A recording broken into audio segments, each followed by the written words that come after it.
Hey guys, Marsingin here, bringing you another Dragon Ball Z Dokkan battle video, and so today we are going to look at two cards that go together quite well. They're in the same boat. They're probably going to EZA at the same time when they do eventually get an EZA, and basically we just want to check them out, see how they're looking now, and I think an EZA for these guys could be very, very good. So we have the Tech Super Saiyan Blue Vegeta and the physical Super Saiyan Blue Goku.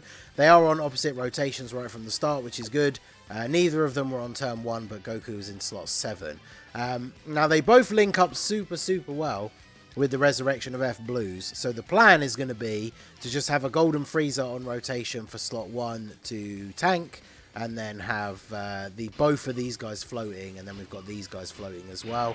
They share a couple of links with them, which is still pretty good. They have links like Warrior Gods, which is decent. Now, the thing about these guys is they are nuking style units. However, they do get much extra stats if you get the specific type orbs. So they get 20% attack and defense per key sphere obtained, but they get 10% extra if it's a tech orb for Vegeta or a physical orb for Goku. And then they do also create their own type of orbs. Now, the problem with that is that obviously it is a random, changes a random typing. So it's not one of those ones where you can set up the turn before what orbs you want to change. And as you can see here, we haven't picked up any orbs yet, and look how many tech orbs are on the field. So we did not get a particularly good orb change with this Vegeta. So we're starting off, obviously, you know, no stats. We're getting everything from the nuking, and then of course we do also raise attack and defense infinitely. So they're an infinite stacking unit. They get all of their stats from their orbs, so obviously, as you can see, very low start of turn stats. But we can get 10 orbs here, so they're not tech orbs, but that's going to give us 200%.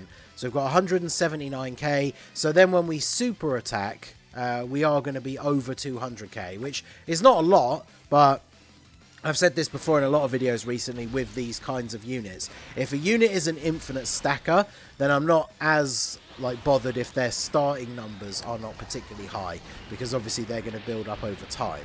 The one thing we do still need, though, of course, is for their numbers to be at least high enough that they are usable.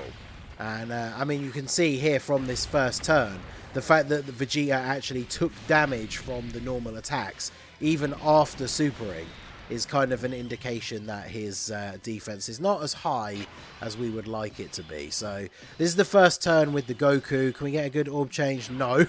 We changed this one orb in the bottom left. Amazing. Alright, so we'll do this. Now, how is this going to drop the physical orbs down? There's quite a lot of them. So let's do this. Okay, so we can get 7 orbs, 5 of which are physical. So those 5 orbs we're going to be getting 30%, and then the 2 rainbow orbs we're going to be getting 20. So that's what? 5 orbs at 30 is 150, and then 2 at 20. So we're actually getting less than the Vegeta got last time. But yeah, so that puts us at 161. Whew.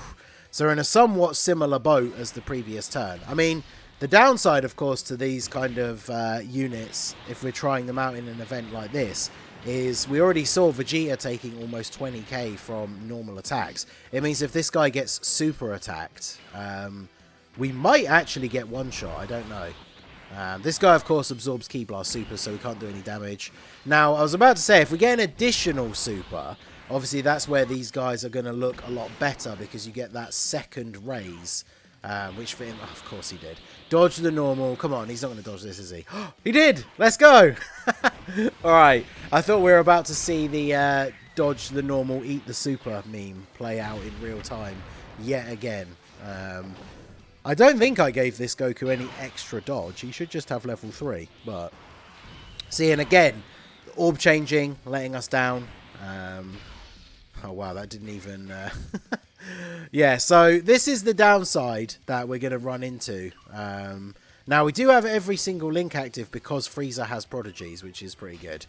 And after one turn of him getting 1 super, yeah, we're starting the turn not much higher. And then, of course, this is going to be the biggest issue, is the fact that we get the same amount of stats from 2 tech orbs as we do 3 normal orbs. So regardless of which way we do this, it's exactly the same. But let's save the physical orbs so that maybe we can actually get like a good orb change with Goku. So let us... do we want to transform now? Yeah, let's go ahead and transform you now. I was about to say, watch it change all of the physical orbs into rainbow orbs. Alright, so we'll do this. Again, we should be okay here as long as the Vegeta doesn't get super attacked. The new Vegeta in the third slot should be okay, even eating a super after he gets his super attack off. But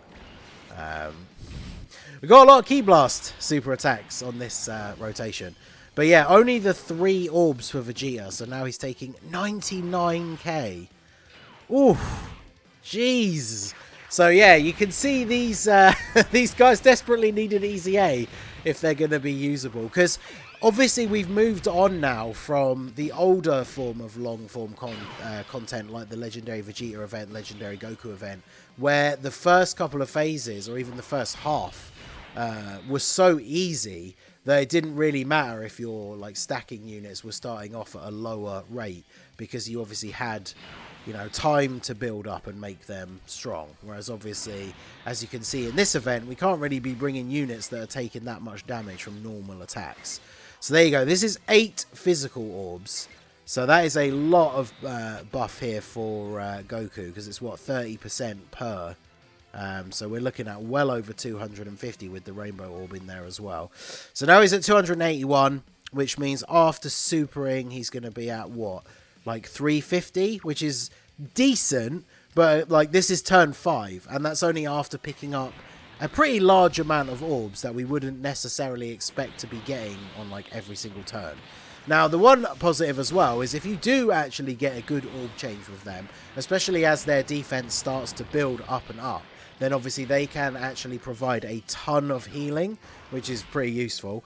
But again, obviously we've talked about this before with units that heal based on damage that they do and stuff like that, where it's not a great trade-off if you're bringing a unit that can give you a ton of healing, but then every time they get hit they're taking like 100k from normals. It's not the trade-off is not really working out in your favor in those instances. So that's why I think these 2 units with an EZA could be really, really good. Like when I recorded my first attempt, I put the video up the other day, but when I recorded my first attempt of the Resurrection of F Blues versus Red Zone Broly, I actually brought the Vegeta, because I thought, oh, you know, the last phase is AGL, so I'll try him out on the team, because, you know, he shares some good links with them, he's got type advantage in the final phase, like maybe he will be pretty good here.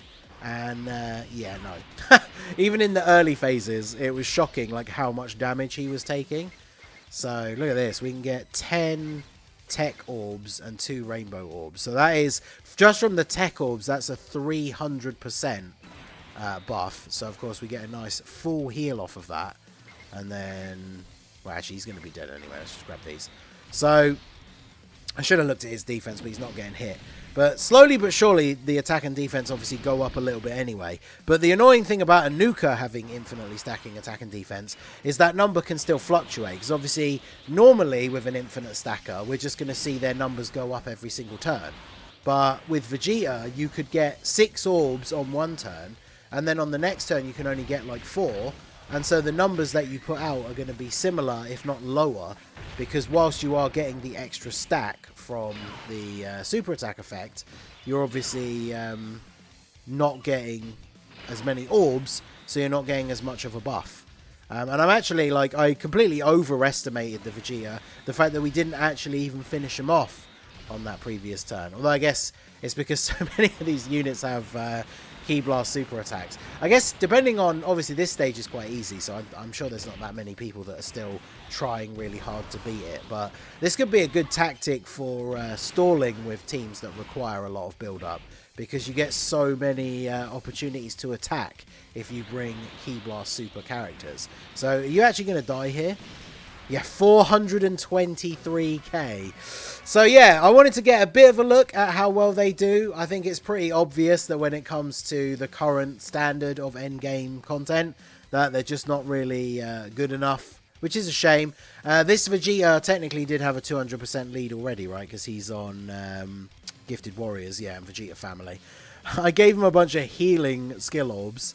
I think the only time I ever used these guys, I think I might have used them on one of the old, like, Realm of Gods, possibly even before Extreme version, no item run, just for the healing from, like, the orb changing and stuff, which is why I gave him those extra orbs. And he's only got level 3 dodge. Did Goku have more than level 3? No, he didn't. So the turn where he dodged the normal and the super was pretty good. I think I might have done his hidden potential before they awakened as well, because obviously you want to go full additional to get as many of those stacks as possible. So obviously with an EZA, I feel like these guys could be busted, even if they don't change the stacking from just normal raises attack and defense. Like, you give them better start of turn attack and defense. Well, I say better, they don't have any. Give them start of turn attack and defense, and then make them change like 2 types of orbs, and then that's all you'd have to change, I think, on top of TUR EZA stats, and then they would actually go ham. Because this team definitely needs some better units that have those like Resurrection of F links and stuff, but at the moment I would say that these guys are basically unusable in anything outside of, like, you know, if a new Infinite Dragon Ball History stage drops with like a Realm of Gods mission and you want to use your Resurrection of F Blues team, you could probably get away with using them in that. But other than that, it's not looking too great for these guys at the moment.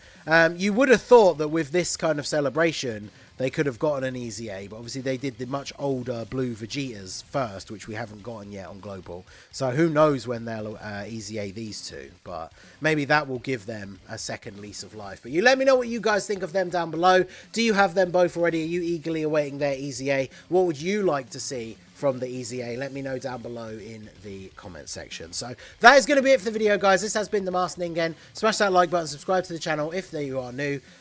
Check out the links down below for the Discord and the merch store, and I will see you all again soon. Have a good one.